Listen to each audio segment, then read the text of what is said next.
বিশ্ব বাণিজ্যের উত্তপ্ত মঞ্চে হঠাৎ যেন একটুখানি বিরতি। যুক্তরাষ্ট্রের প্রেসিডেন্ট ডোনাল্ড ট্রাম্প একসাথে ৭৫টিরও বেশি দেশের ওপর আরোপ করা পাল্টা শুল্ক স্থগিত করেছেন ৯০ দিনের জন্য।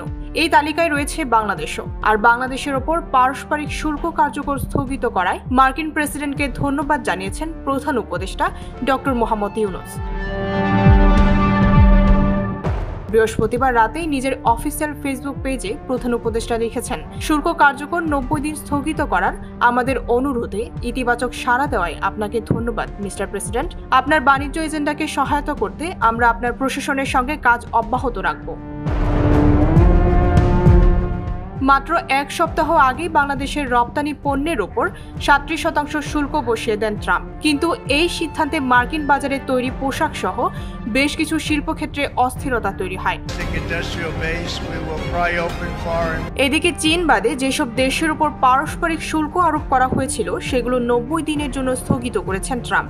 অন্য দেশগুলোকে ছাড় দিলেও চীনা পণ্যের ওপর মোট শুল্কের পরিমাণ ১০৪% থেকে বেড়ে ১২৫% করার ঘোষণা দিয়েছেন মার্কিন প্রেসিডেন্ট।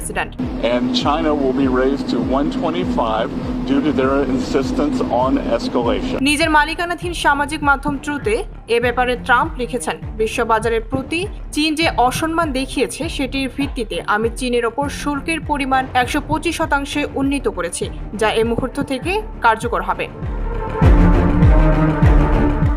ডেস্ক রিপোর্ট, ভোরের পাতা।